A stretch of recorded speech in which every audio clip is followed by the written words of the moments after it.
I just read this article from this guy in Hawaii, Darryl Perry. I think that's how you say his name. He lives on the Big Island. And he's had this extensive career, 40 years, right, of doing something. I don't know. He wrote this piece about repealing the Second Amendment. Man, oh man. It's statements like that or beliefs like that that, in my opinion, um, would cause America to break out in the Civil War. What's crazy is the guy who wrote the article looked to be majority Hawaiian, right? Because they say that there's no true Hawaiians anymore. But he looked at, he didn't look like a white man. He looked ethnic, right? And I'm sitting there saying, again, it's an app from the African American perspective, right? From the not being dominated by another group perspective, internally or externally, interracially or intraracially. I'm like, man, I bet your ancestors wish they had some AR-15s when them Europeans, those British people, showed up on their shores and then basically changed the culture. There's a lot of marginalization in Hawaii against the more indigenous peoples and whatnot. Land grabs, all of the above. But the Hawaiians really didn't have anything to fight back, that was equivalent to what the Europeans had. This is about equalizing force, right? So it's just funny listening to a Hawaiian talk about how we need to repeal the Second Amendment when, again, access to firearms might have saved Hawaii from, being a part of America. Now, in the long run, people might say, oh, being a part of America is this great thing. But, it came at the expense of the eradication of the original Hawaiian people. It's the same thing as what I say when I talk to African Americans, and they're like, you know, all up in church and love them some white Jesus. I'm like, well, you do realize that you and your love of white Jesus came at the expense of your ancestors who were minding their business in the west coast of Africa. And, these Europeans showed up on a boat and forced Christianity down their throat and then brought them over here just so that you could sit up in church and say, thank the Lord for praising Jesus. So if you want to sit there and say, thank the Lord and praise Jesus, then you also have to say, thank the Lord for 400 years of slavery. Because you nor your ancestors, or if slavery never happened, you would be in West Africa probably worshiping, some indigenous religion. Islam, same thing. But unless you're maybe in Senegal, but at least you'd be in your own land, right? Because they're Muslim in Senegal. But at least you'd be in your own land. I could maybe tolerate the expansion of a religion while you're still in your native land. But, you were took and then given the God of the people who conquered you. Right? So it just, when I see minority people talking about we need to repeal the Second Amendment or get rid of guns, and there's a lot of white people who have the same mentality. I'm just like, some people are just stupid, especially when you look at the context of history. Well, they don't take in the context of history. They always, in the article, he's talking about, oh, well, this is back in the day, and they couldn't imagine, machine guns and, somebody shooting, from a bell tower to chop people down, or a concert, and this, that, and the third. And I'm like, yeah, they did. The Second Amendment was meant to be progressive. I mean, the images are there. Go on YouTube. I mean, not YouTube. You can pull up documentaries on YouTube, or look at the last video that I did called "White People Have Short Memories." But all I gotta do is pull up images. Just type in Holocaust. Okay, that is what people do to each other. Just imagine if Nazi soldiers all had Iron Man suits. What are your guns going to do against that? Fast forward in the future, all police officers, all government officials and stuff, they all got Iron Man suits, and you're relegated to your 1960s developed combustion rifles that aren't going to do a damn thing against an Iron Man suit.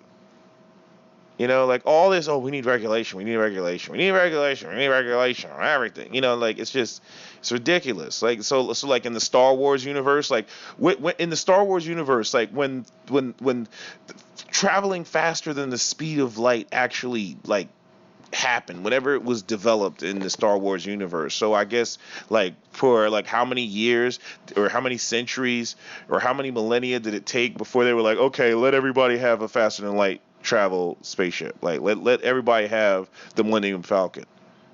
You know what I mean? Like when can you, and then I mean just completely ignoring the laws of relativity and how like basically if you could travel at the speed of light, like you could seriously talk about time travel, at least time traveling into the future,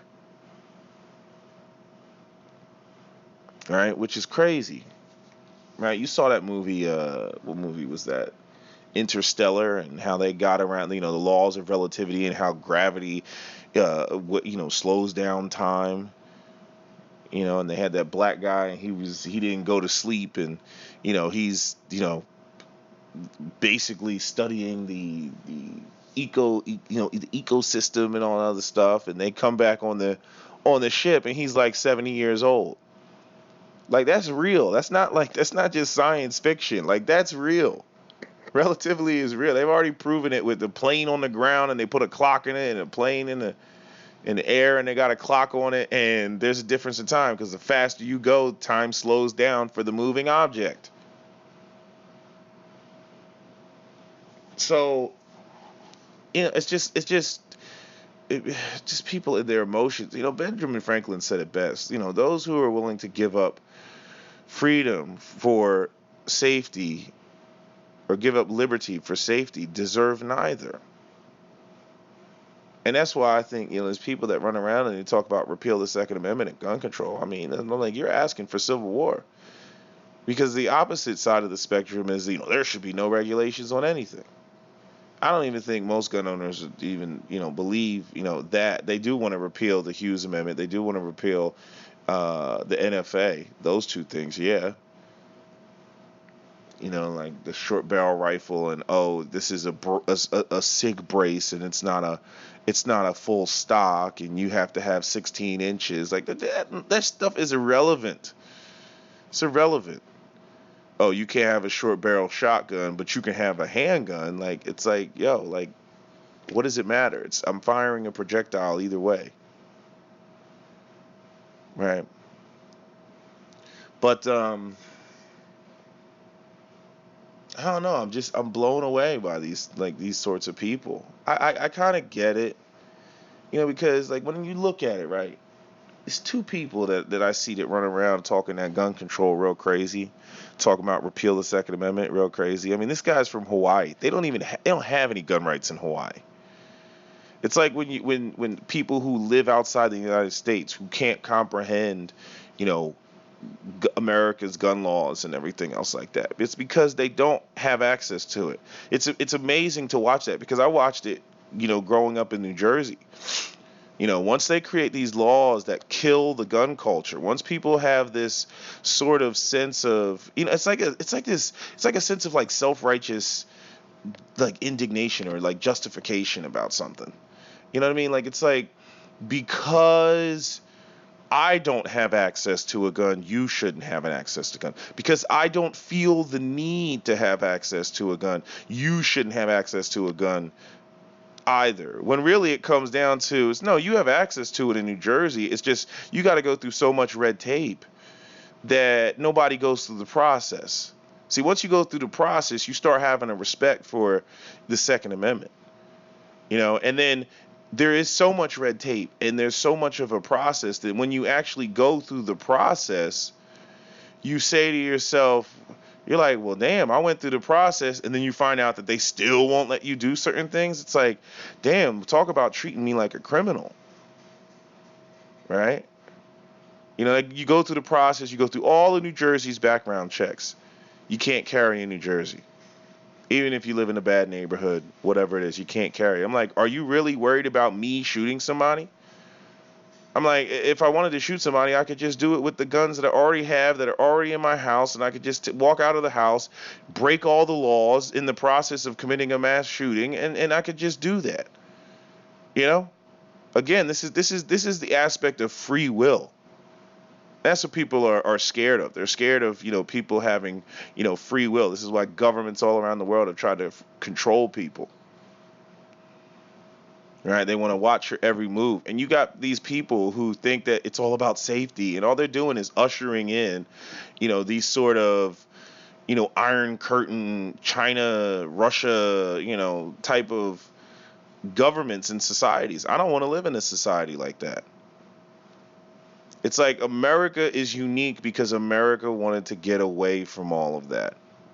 Yeah, America's got its problems. America's got its racism and all that stuff. But I'm saying it wanted to get the founding of America was getting away from all that, getting away from the kings and the queens, and just like one person controlling everything and just dictating and all that stuff, and saying this is what it is and you have to deal with it, and that's it. You know, I mean, what was the Revolutionary War? It was over taxes. They were getting tired of being taxed, right? King says, well, I'm just going to increase this. And, again, what is it? Taxation without representation. And that's what started the Revolutionary War. So what do you think confiscation, without, bringing in the gun people into the conversation is going to do? You're talking about a constitutionally protected right. And the thing is, it's right underneath. It's right underneath free speech, right? And religion. It's right underneath. It's not the 10th Amendment or the Ninth Amendment or the Seventh Amendment. Like, it's the second. The second. To show you how important it was. Now, people talk all that stuff about standing armies and all that, and they didn't have this and that and the third and whatnot. The core of it, and it says it right there in the preamble of the Declaration of Independence, about if the government becomes too tyrannical, you overthrow that government, but not for transient reasons. It's when basically the conditions that the government have created are so unbearable that revolution is the only way to, appropriately respond. And then you replace that government with another government that, suits you. Says it right in there. I don't know why all these people who claim to be historians and they know so much about the wisdom and what the founding fathers were thinking, they love to ignore what the founding fathers actually wrote down about the purpose of what they're doing. It says it right in there. Yeah, I do wish that the Second Amendment was a lot more fleshed out and there wasn't so much debate about it. But I mean, all you got to do is just read other related documents at the time.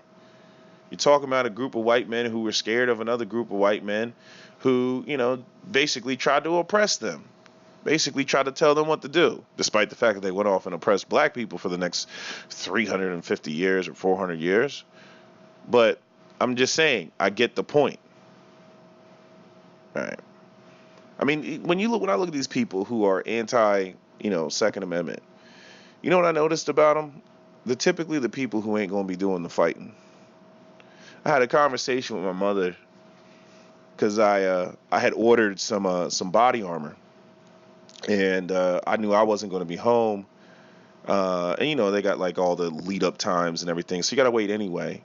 And so, my parents are retired. So I was like, okay, just I'll send it to you. And then since you'll be home, like, then I'll come by and get it. Because I don't want to just leave it there. Because, you got all these people running around snatching packages and shit like that. So I'm like, I'm spending good money on this. A nice deal or whatever. I'm spending good money on this. So, I'll send it to the house. And then we started talking about the shootings and gun control and all this other stuff. And me, I'm like Nostradamus, in my family.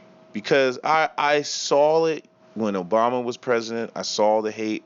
I saw the hateful comments. I saw how racist, white people were getting on YouTube. Yes, white people. Although some of it might be the Russians who created fake accounts to instigate stuff. But I'm saying, all of that cannot be blamed on the Russians.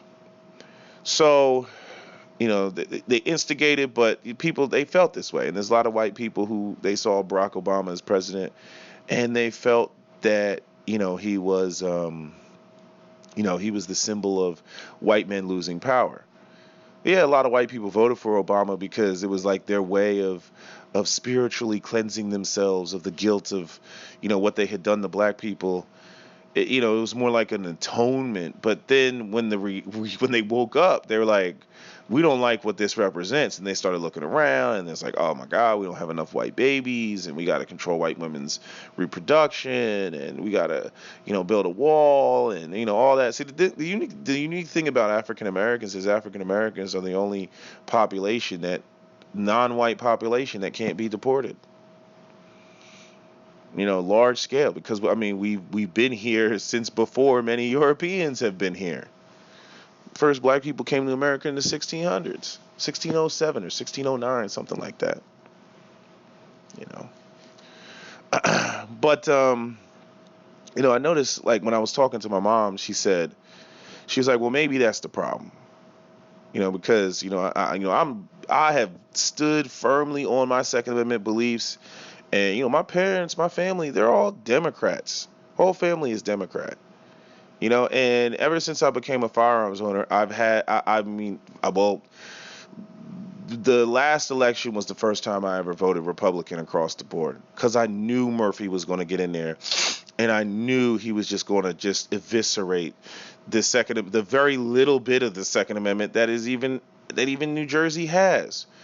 Thankfully, we got Mr. Sweeney in there, who's, yeah, he's Democrat. Yeah, he'll put restrictions on there, but he's not that ridiculous. Like, he didn't even put all of the bills that Governor Murphy wanted to put on the floor.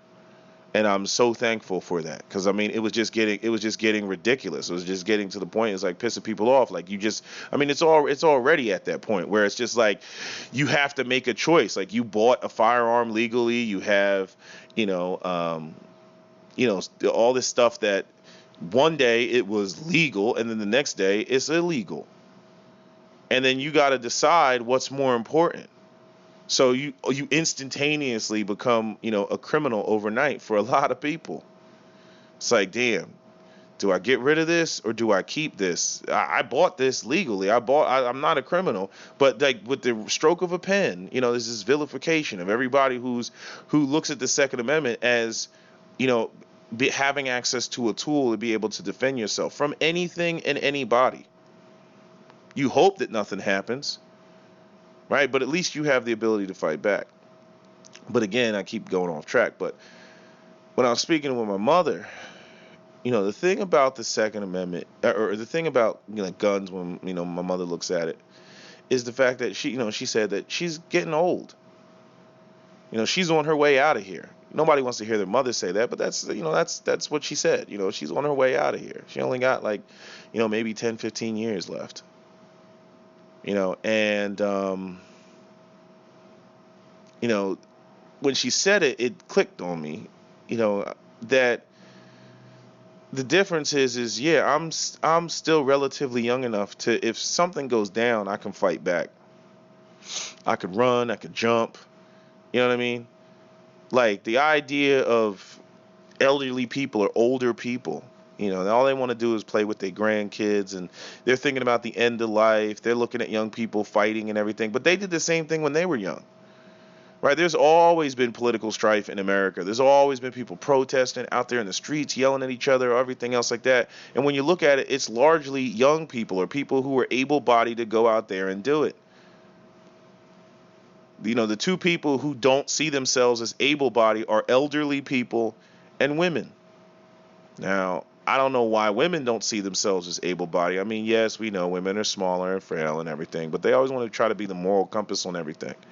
You get women running around screaming about rape, and I'm like, here's a gun, defend yourself. The gun is the equalizer between you and a man who is 6'5". Come on.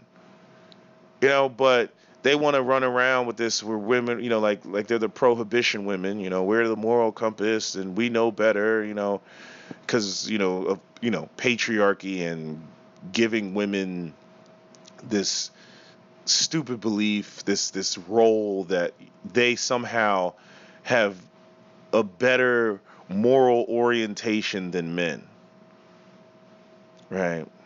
Because men will go out there and they do, horrible things and wars and conflicts and everything else. Even though women will be right there behind them with right behind the savages. I always criticize black women for that. They always want to complain about, black men. Oh, they're in jail and selling drugs and not taking care of their kids. And I'm like, chick, you were right there when the dude was selling drugs.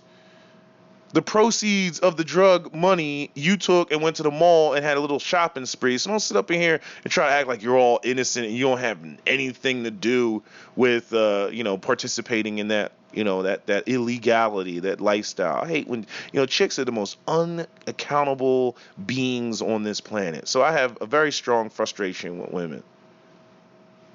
They'll be the first one. You need to get rid of your guns. We need to get rid of guns. We need gun control. But then, cry or demand that some man somewhere protect them from something. Glass breaks downstairs 3 o'clock in the morning. She ain't getting up. You gonna have to get up and investigate. If you live in a single level house, you are going to have to go down the hallway and get to your child's bedroom and bring your child back to the master bedroom to, and call 911 and basically barricade yourself in the room, which is the tactically smart thing to do, with your firearm. But, oh, that's right, she would have the firearms banned, as though when it comes to self-defense, it's all about equalizing force. There's nothing fair about a sniper, shooting at, Al Qaeda from a mile away with a 338 Lapua or something. There's nothing fair about that. It's not about being fair. It's about ending the threat the most effective means possible. Okay, and the most effective tool that we have currently is something like an AR-15 or an AK-47, a semi-automatic rifle. Not to mention the scary thing is you think they're going to stop with semi-automatic rifles? They're not. The semi-automatic rifles will be banned, right? Even though there'll still be a whole bunch floating out there if they're not confiscated. And then after that, then they'll okay, we got rid of the deadliest rifles, right? And then people start committing mass shootings with handguns, semi-automatic handguns. And then they'll say that, well, it could have been deadlier if it was with an AR-15. I'm like, a bullet is a bullet is a bullet. Yeah, AR-15s do a lot more damage, but the argument will still be made about how they'll transition over and they'll start talking about how semi-automatic handguns are just so deadly and they allowed for repeated fire and they're indistinguishable from a machine gun, just the same way that they're trying to do the AR-15 right now. And then they'll have you down to a 6-shot revolver, right? And then there'll be arguments and justifications for how a 6-shot revolver is too deadly. They've already done that in the UK. They've already done that in Canada. They've done that in most of the rest of the world. Oh, it's too deadly. See, if they came through and they said you need to just ban all guns, that sounds even extreme for them. They're not trying to get you to go for that. It's death by 1,000 paper cuts. Well, what about you getting rid of this? That's reasonable, right? This is why the gun community has always talked about the slippery slope. And the slippery slope is real. Again, all you got to do is look at states like New York, look at states like New Jersey, California, look at states where Democrats have full control. And where Democrats have full control, they're essentially Hawaii, like what I'm talking about, this guy who wrote the article. When Democrats have full control, there is no Second Amendment. If 3 guys show up at your house with box cutters or freaking knives, like they showed up at that guy in Oklahoma's house and he had the AR-15 and defended himself, if they show up, what are you going to do? What are you going to do? Have a knife fight? Again, I don't understand the most vulnerable populations, the most vulnerable people jumping up and down saying that they're not the ones who need something like an AR-15. Like a woman, AR-15, a basic AR-15 weighs about 7 pounds, and you can hold it with both hands. I don't care how small of a woman you are, you can hold and shoulder 7 pounds. And it just makes no sense that the most vulnerable populations are the most anti-Second Amendment. Black people, you're a vulnerable population. You go and you turn on the news and everything, they got majority black women up there talking and being anti-Second Amendment. I'm like, oh my God. Not only are you black, but you're a woman. Not only are you running around screaming about white supremacy, racist cops, Dylon Roof, white supremacists and stuff like that. Like, you're a woman, right? And they'll be the first ones up there. We need to get rid of these guns, right? And see, the thing is like they look at themselves as being victims of gun violence. They don't look at themselves as being the person on the other end of the gun, being on the trigger end of the gun. When something terrible happens, they don't say to themselves, oh man, I wish I had a gun because I would have been able to put that person down. Like that woman that, argued before the Texas Congress or whatever, or I don't know if it was Congress in general, but she talked about, the Luby's Cafe, and how she had left her gun in the car because you can't bring your gun into the mall. And then that guy went into the mall and shot the people up and killed both of her parents right in front of her. Right? And she reached into her purse thinking that her gun was in her purse, but she had realized that she had left it in the car. This is, I don't know why. I don't even know why Americans run around feeling like, oh, this only happens in America. Go in the Middle East where they won't, they do use guns. ISIS uses guns, but I'm not even talking about ISIS. I'm talking about these suicide attacks. Look at that church in where was it? Sri Lanka, the Christian church where the Muslim guy went in there and blew everybody up. Killed about the same amount of people, if not more, with a bomb. Right? You're not going to be able to legislate away evil. And taking away the most effective tool for people to protect themselves from both criminals and a tyrannical government is only going to leave them being sheep. And again, those of us that have an intimate relationship with reality, those of us that have an intimate relationship with history, we're not going to allow that to happen. So, right off top, you're talking civil war. You start talking about, oh, we're going to repeal this. Otherwise, we threaten you with, because it's the same thing. You might as well threaten the pro Second Amendment people with a gun because you're threatening them with imprisonment. You can't have this if you or we'll throw in these exemptions to allow you to have it, but it's non-transferable. All this type of stuff. All this, you're going to whittle away the right over time. But we're still going to threaten you with litigation. We're still going to threaten you with imprisonment. That's just short of threatening somebody with death. Right? We're going to destroy your livelihood. Right? So, I'm like, y'all are playing with fire. But like I said, because I wanted to talk about the other groups, elderly people are a vulnerable population. Women are a vulnerable population, and it makes no sense to me that they always look at it like, and I guess maybe because they're dependent on young, strong men to do all of the fighting. But that's why young, strong men don't want to give up their firearms, because they know. At the end of the day, you're still ultimately responsible for protecting. As a man, you're going to get slammed either way. It's like the women that'll sit there and they'll run around and they'll sit there and they'll try to encourage men to be more sensitive. But the minute that he's more sensitive, and the minute that he doesn't respond in a moment of danger like she wants him to respond, the minute that he doesn't have that killer instinct and doesn't show it, all of a sudden he's a coward, he's weak, he's a bitch. All of a sudden, that's what he is. And there's no escaping that as a man. There's no escaping that.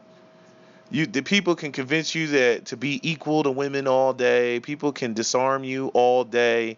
No, they're going to expect you to throw yourself into harm's way to protect them. Otherwise, you're weak. Right? As though you don't value your own life. as though you wouldn't want the best and most effective tool for yourself so that you can enter the encounter, engage the threat, and then come back in one piece after the encounter. They don't like this shows and highlights, in my opinion, the disposability of men, which is a whole different conversation when talking about gender roles and patriarchy and you know traditional concepts of manhood. That again, the left and women and feminists and LGBT and all that other stuff, they want to change the definitions for them and make it liquid and fluid and you know transferable and all that stuff. But when it comes to men, they only want men to not be men when it's convenient for them. But let some big bad scary stuff happen, all of a sudden, where are our men? They didn't protect us. I mean, this is why you can't let the snowflakes on the driver's seat. You just can't. Speaking of snowflake, it's like I was talking to this Canadian guy. I'm not saying he's a snowflake, but let me share with you the snowflake mentality.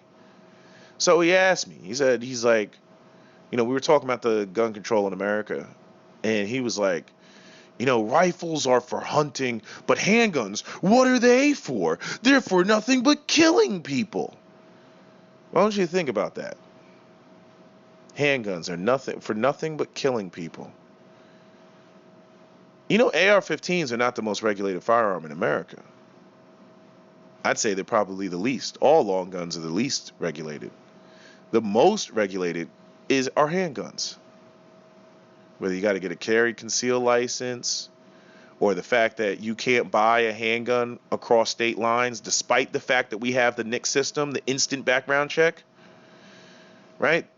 The whole law about not being able to buy guns across state lines is more racist law, because they didn't want black people that couldn't buy in a certain state to be able to go to another state and buy a gun, in a town that didn't know them. They wanted stuff to be regulated so that they could, stop all the race riots that were going on. White people were hella worried about armed black people running around. They've always been worried about that.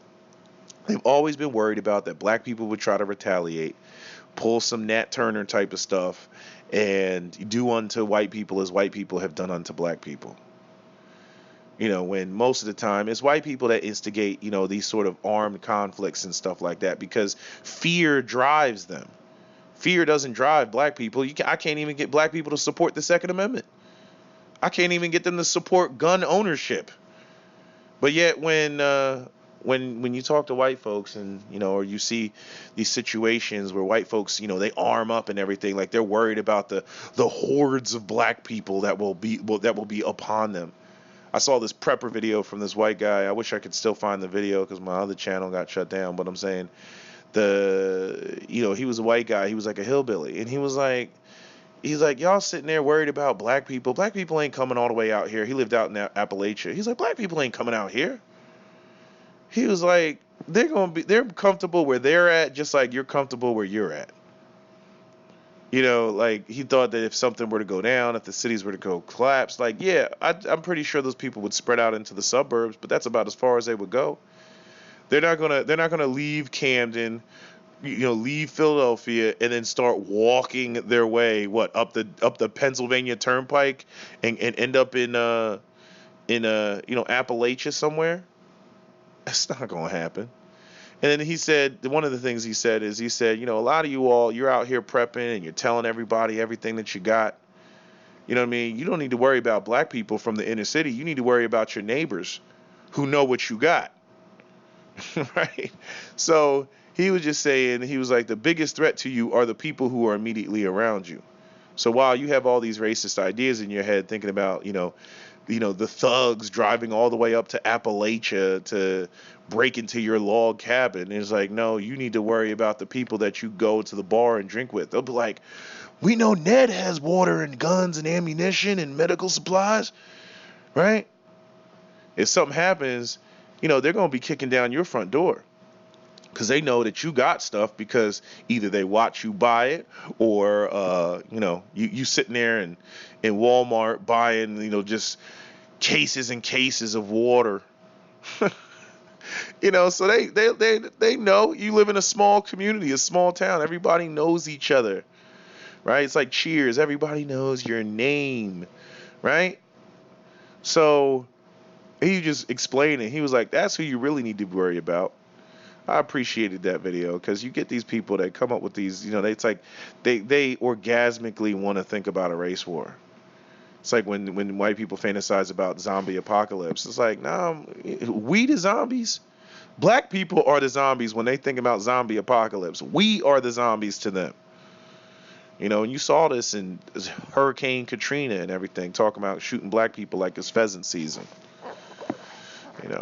So again, I'm looking at black people when it comes to the Second Amendment. I'm like, you gots to be a dumbass if you talk about you don't support the Second Amendment as an African American, with all of the terrible things that you want to claim that white people as a collective have done against black people. You gots to be a dumbass. I mean, I don't care what is going on with white people. I don't care what happens. I'm going to have mine. And then again, you really got to think about like this, right? Because I'm saying, even with the article that was written by this Hawaiian dude, like this is the most racist thing. I mean, you want to talk about why people run around screaming Black Lives Matter, right? So when it comes to mass shootings are largely white people gunning down white people indiscriminately. Although that guy in Ohio, that club was mixed. That club was black and white. It was just everybody there, right? But, and there was a number of black people who got killed, right? There's always a handful of black people who get killed. We all over the place. But my point is that the mass shootings, like school shootings and stuff like that, that is largely a white-on-white phenomenon. Going into a church, gunning people down, largely a white-on-white phenomenon. Okay? Like I said before, black shootings tend to be personal. They have a specific target. They're angry about a specific thing. It's not this vagueness. It's not this Kevin Spacey 7, like I want to go out there and create damage.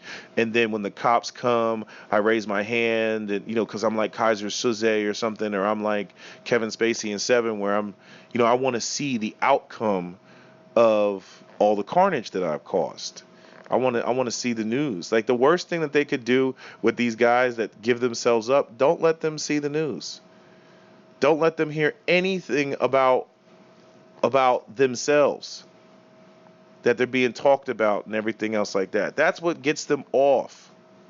Don't allow that. But again, the news is doing its thing.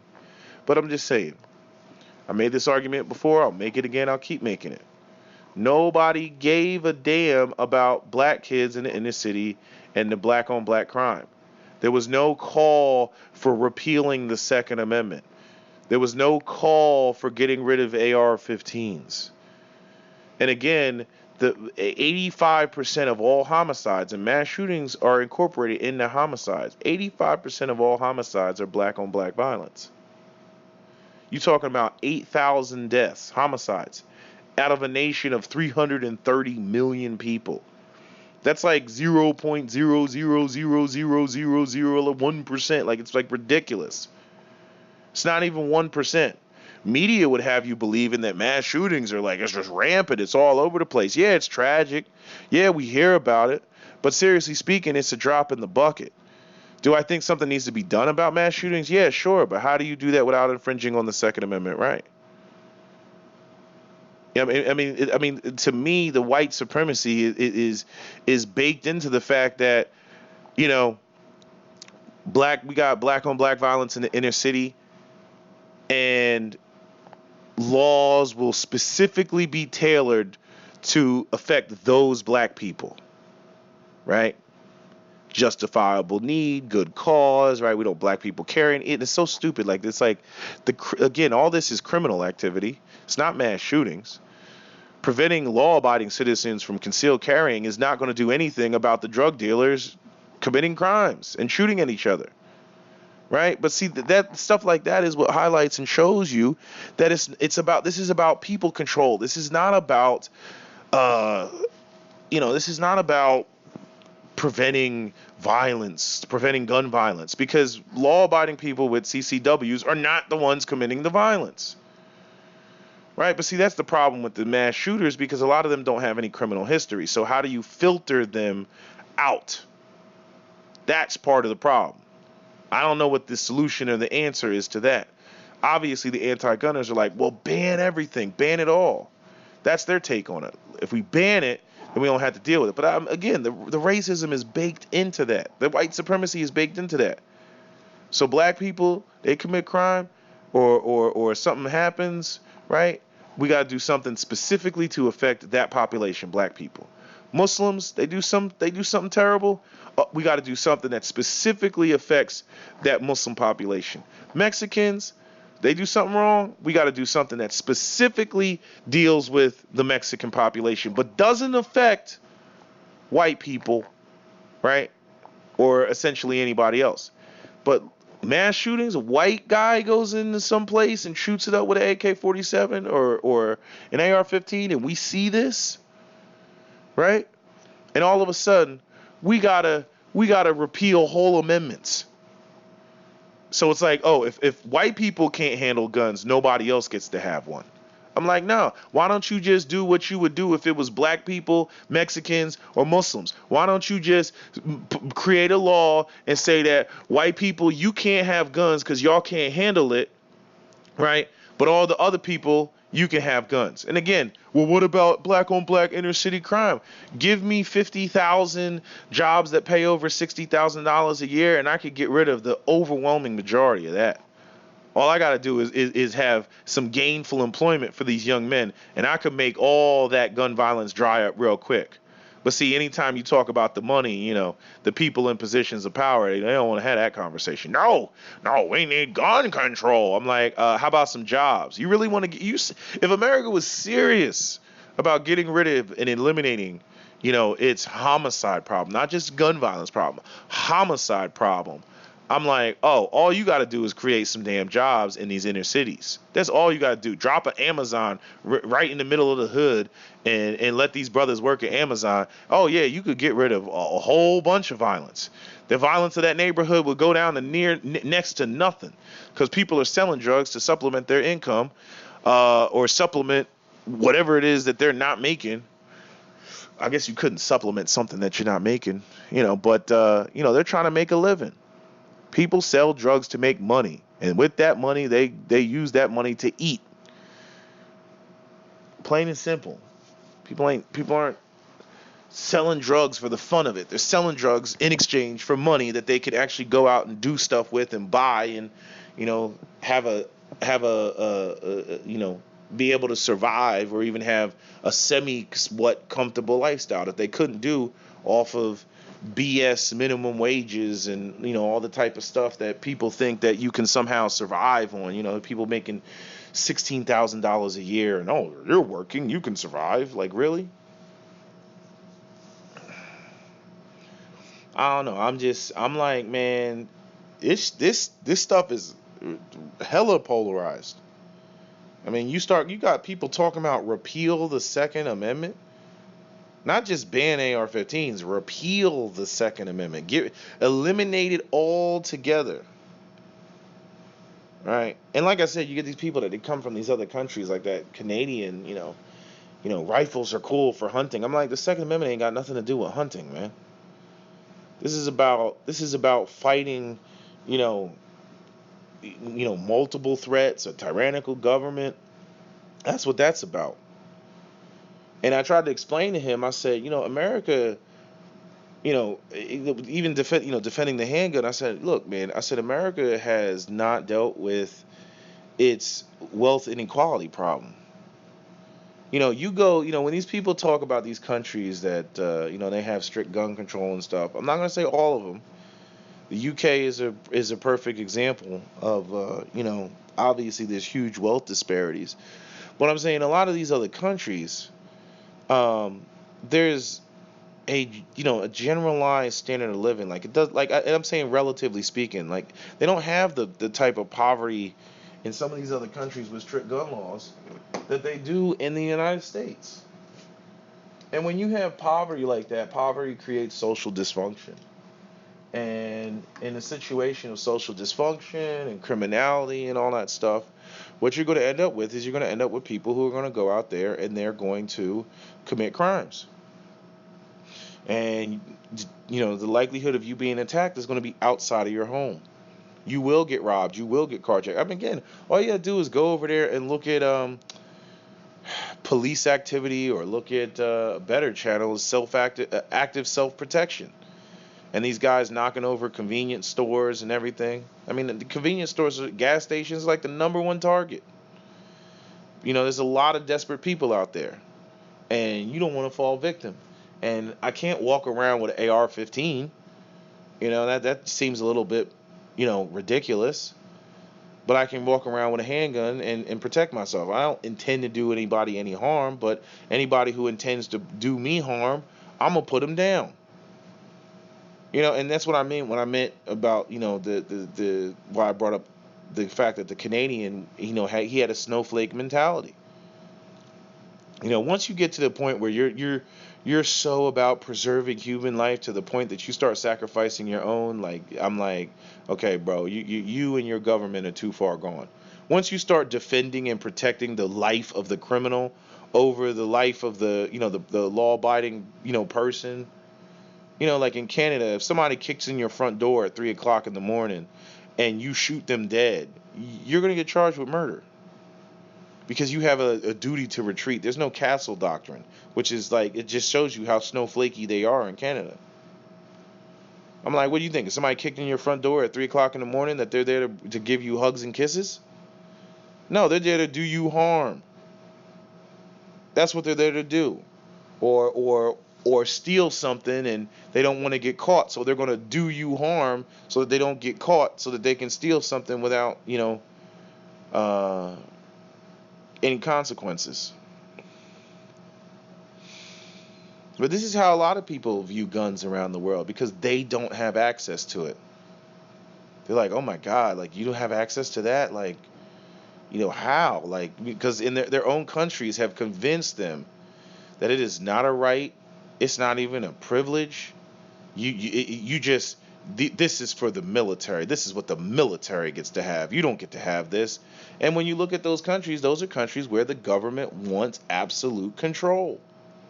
I mean, this is the type of stuff people don't. I mean, all you gotta do is look around the world. I said it before. Look at Hong Kong. Look at the president of, I think it's Uzbekistan. I mean, now you want to talk about a tyrant. Uzbekistan, Kazakhstan. These guys, they've been presidents for like, freaking 2-3 decades. You go to countries in Africa, same thing. People that have been president forever. It's like, yo, like, where are you leading your nation? Like, it's like more than 50% of your nation is under the age of 20 or something like that. Like, where are you leading these people? To the grave? You got African leaders that are like 90 years old and whatnot. I'm like, you're not going to be able to keep up with the West if all your leaders are like 80, 90 years old and whatnot, 70 and up. Yeah, I know Donald Trump is in his 70s, but I'm saying Barack Obama wasn't in his 70s when he started his presidency. You want a young, vibrant president. In a lot of countries around the world, they have young, vibrant president. Hell, what is it? El Salvador just had their president, and he's 37 years old. So I'm just saying, I don't know how people can sit there. They think that the world is so beautiful everywhere else. I'm like, no, it's really not. You know what I mean? Cops around the world routinely knock their own people over the head. That, like, you would think Colin Kaepernick would be needed taking a knee for every time, around the world because of stuff like that. Because it goes on. All you gotta do is just Google it, Google search it. Just type in police crackdown global or police crackdown and just pick any random country. And they come out there and they start hitting people over the head. Y'all remember when that Iranian girl got shot in the neck because they were protesting because they had a problem with Ahmadinejad, right? And they were protesting and she got shot in the neck because she was protesting. Y'all remember Kent State? I mean, it's just there's so many examples, and people and Americans are just so willing to to feel safe, which is meaningless. To feel safe, you don't have a constitutional right to feel safe. You know, actually being capable of defending yourself is a state of being. Feeling safe is a state of mind. You know, and that's what all these people who again aren't going to get into the fight. If something were to go down, you know, I do not expect a 60-year-old man to pick up a rifle and engage in the fight. Maybe not 60, maybe more like 70. You know, but these people who are that old, you know, they don't have the fight in them. Their testosterone levels aren't high. So you're talking to two groups of people that got low testosterone levels. The old men have no issue sending young men off to war and die, but then have the audacity to sit there and, you know, criticize them for having any amount of fight in them. Think about that. Think about that. We can send you off to war and die, but, you know, y'all are a little bit too aggressive. I'm like, well, it kind of comes with the territory. Y'all teach these people how to be killers. That's what I said about the Dallas mass shooter, you know, Gavin Long and Micah Johnson, or Micah Johnson, whatever his name was. You know, I'm like, both of these black men were veterans, and both of them had to sit there and watch Philando Castile breathe his last breaths in the car. I'm like, yeah, that would mess with me.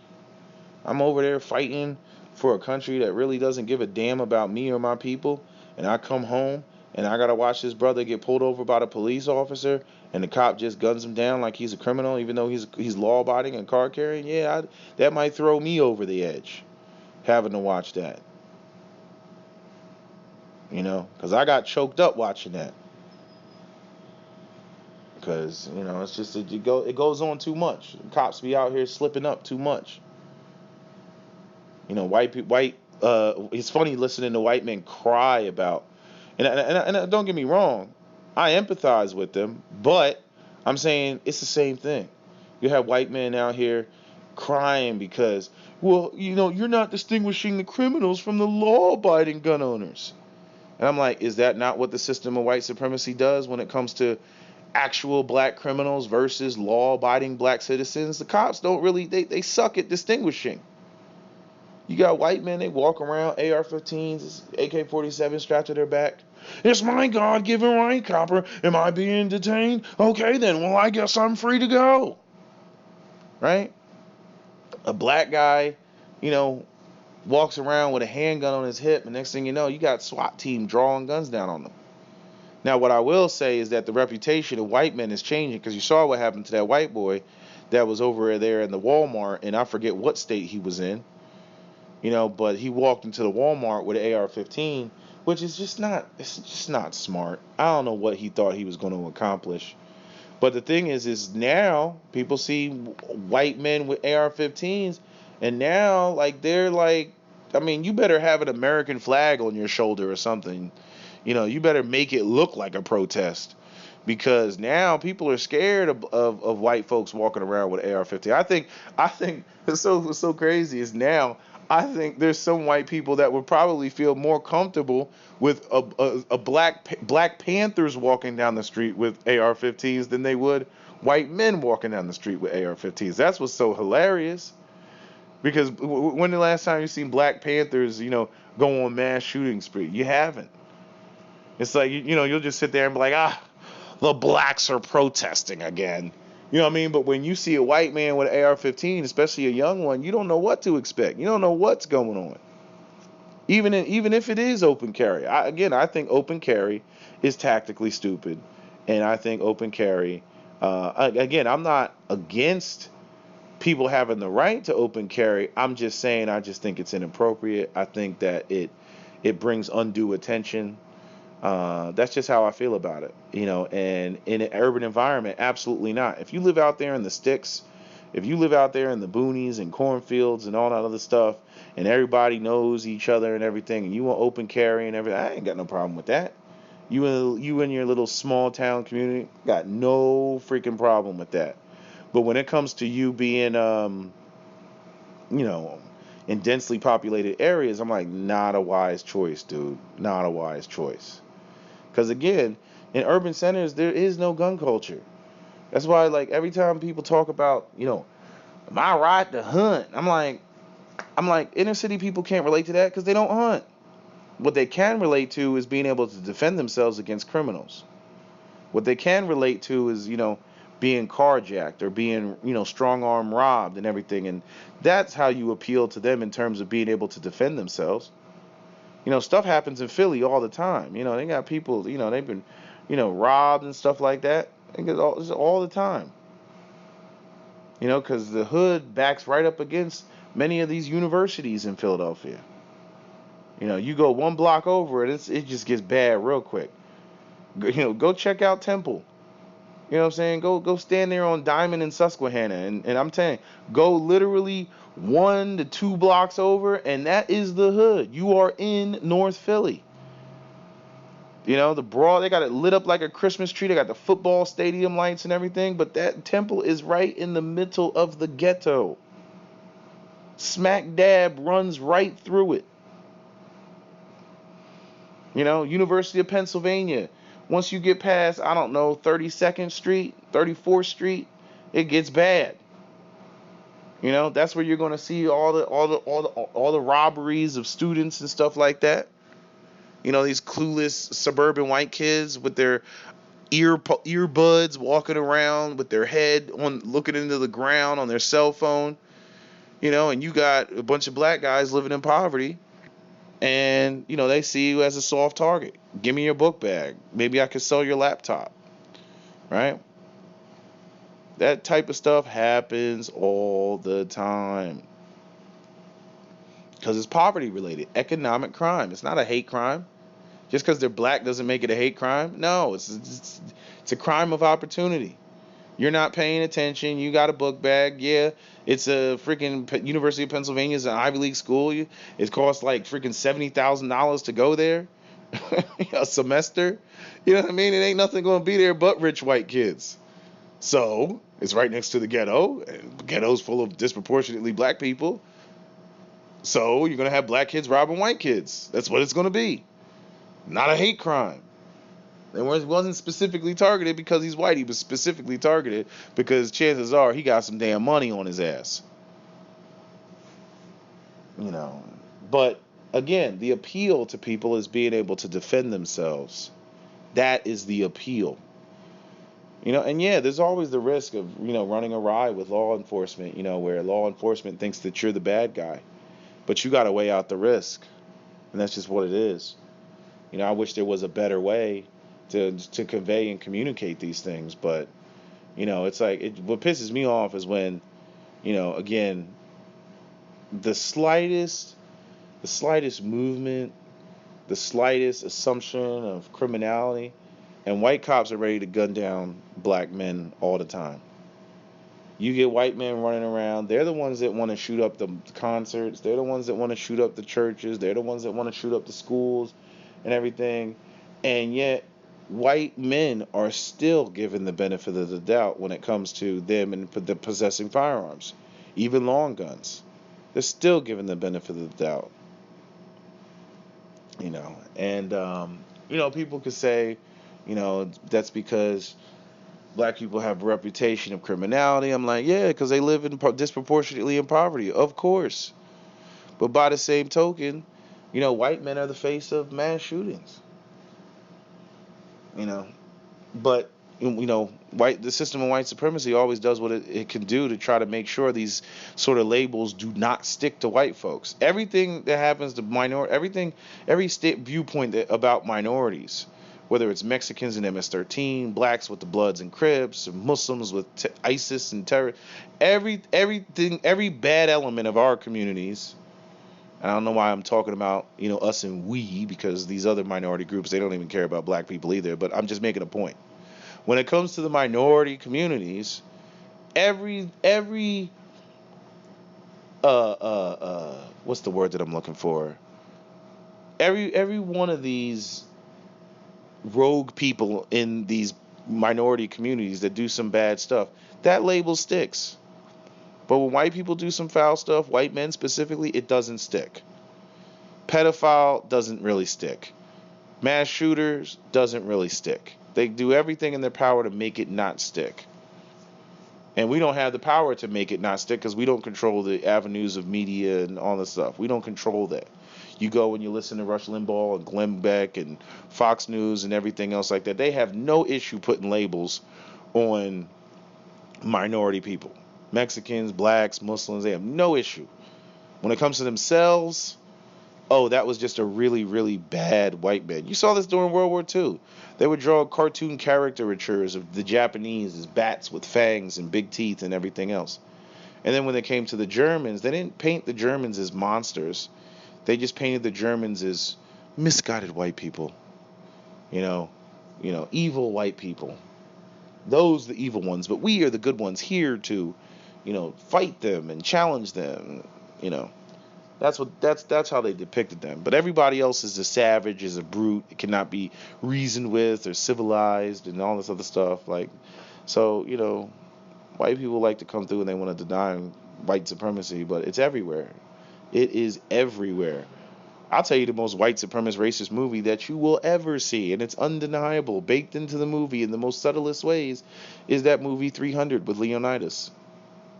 That is the movie starts off kicking the black man in the hole. Like really, like you only have one black guy in Persia, and then the movie starts off kicking him into the hole, right? Then you got the whole concept of the immortals. They all look alike with their mask and everything, and you know, the terrorists.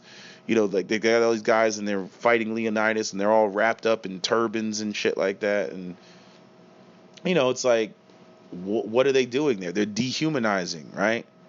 We don't see their face, right? They got that scene where you got the other.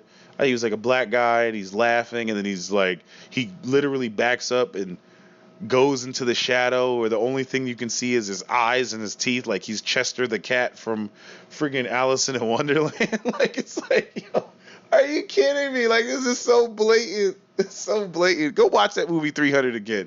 You'll see Xerxes is this androgynous LGBTQ king, which that is not the real Xerxes or Darius, from real Persian history. I think that movie's banned in Persia because they labeled it as just so racist. So it's so historically inaccurate. It's pathetic. But all the white men, they all got abs and they're all built, and they're all they all have skills and talent and they're all powerful and just looking like, yes, we're protecting our white nation from the minorities. I mean, if that is not a white nationalist, white supremacist movie, I don't know what is. Don't get me wrong. I love the movie. I love the cinematography, all that stuff. I didn't really think about how when I first watched it, I wasn't saying that, oh, this is such a racist movie. But when you really sit down and you really look at it, and you really look at the depiction of all the non-whites in that movie, oh, it's pretty damn bad. Like, it's pretty bad. I mean, it's all the non-white women in the movie are whores. All the freaking white women are these ethereal spiritual beings, and strong, beautiful white women like Leonidas' wife and stuff like that. It's just crazy. But anyway, I'm getting way off topic. I'm just saying, race is an ongoing issue. Nobody wants to be truthful and honest and open about it. So, I bring that to the gun conversation. This idea that, oh no, we just need to not talk about race and sweep it underneath the rug. Ain't no way to talk about the Second Amendment and guns and not talk about the historical context of race, in America, and race as it applies to gun control and why gun control was actually originally even created. To keep guns out of the hands of black people, freed slaves, point blank, period. So, That's just all I gotta say about it. But these people that keep wanting to say that they want to repeal the Second Amendment and all this other stuff. I'm like, y'all are just inching us to civil war. And then the stupid thing is that I've asked this question again. Like, I don't know who they think is going to protect them. It's not going to be law enforcement. I guess these people are like the liberal types that they have all these good jobs, and they just think that they're going to be able to throw money around, and you can always pay half the poor to kill the other half. I guess that's what they think, but they don't recognize how strongly a lot of people feel about the Second Amendment from all sides. I hate the fact that even though I'm left of center, I hate the fact that the liberals make it seem like all people on the left or all people who lean left are anti-Second Amendment. Like, that should be a bipartisan issue.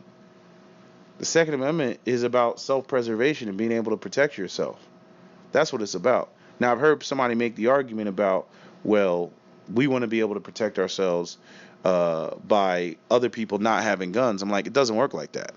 You don't get to protecting yourself is not a passive thing that you get to deny other people access to what they want to have access to. You don't get to do that. I saw somebody who were making that type of argument that in order for me to feel safe, I have to deny you something. I'm like, no, it has never worked like that. But this is the type of ideas that these people are pushing out there, which is a very dangerous idea. And the politicians who, again, they're the real muhaha oligarchy. They don't want anybody having guns, but they've somehow convinced, these suburban moms that they're on the same team, right? They've convinced these people who live in liberal areas that they're better off safe giving up their weapons. Like, if nobody has any guns, then the criminals won't have guns, then they won't be able to commit crime against you, even though the police officers have no duty to protect you, and it has already been argued in court, right? Even though we know that the criminals don't follow the laws, and so you're just out there defenseless, right? And again, the patchwork in America doesn't work. You would need federal regulation to ban everything in order for it to actually work, because guns can just simply be imported from states that have laxer laws. That's what criminals will do. They'll say, well, okay, well, I'll just go over to this state and get what I need and then bring it back into this state and have free reign, right? Because they don't have to worry about any law-abiding person shooting them. All they got to do is look around. I don't see a cop. Okay, I'm good to go. Empty all your purses. You know what I mean? Like that's what all they have to do. That's literally all they have to do. Go where liberals make themselves such an easy target. So that's how the left does. They convince these people to disarm themselves. Just how the right, convinces poor working class white men, that they're hard working and that they're all about personal responsibility, and that you don't need social programs. Social programs are for those black people that are breathing up all the white man's air with their flared African nostrils, right? And they convince them that social programs is welfare and all this other stuff. And then when those middle-aged white men need assistance and social programs and stuff like that, they've personal responsibilityed it to death, to the point that they've personal responsibilityed themselves into a box where when they need help and they need assistance, they can't get it. And then they don't get the social services to help them get through whatever they need to get through, and they end up taking a gun out and blowing their brains out. Again, the overwhelming majority of the suicide in this country is middle-aged white males. And then when it comes to young white males, they got the whole opioid epidemic. So, it's just funny. I was thinking the other day, I was like listening to somebody talk about, more guns don't solve the problem, right? But notice how when it comes to liberals, right, and it comes to drugs, we need to have places where people can do drugs and and not face, scrutiny or litigation and all this other stuff. We need to have free Narcan, right? Which I'm all for free Narcan, but it's funny how when it comes to liberals, everything outside of guns, you know what I'm saying, more is better, right? More Narcan, more treatment centers, more this, more that, right? More is better when it comes to everything, but then when it comes to guns, it's like, no, less is better. Less, we need less guns. We need less guns. I'm like, why don't you apply the same logic? That if you had more people carrying guns, the idea of running around and, oh, I'm going to be a mass shooter is less appealing, because chances are you're not going to make it very far. You're not going to make it very far. That's the whole issue with these gun-free zones, but that's, I don't need to explain that. That's obvious. They don't care about your gun-free zone. All you're doing is preventing law-abiding citizens, just like Luby's Cafe in Texas, from being able to go and defend themselves. That's all you are doing. So, oh gosh, oh, the stretch is so good. Oh, it feels so good. Oh. But anyway, that's my rant for today. So let me end this video here. That is my video. New Jersey gun laws out.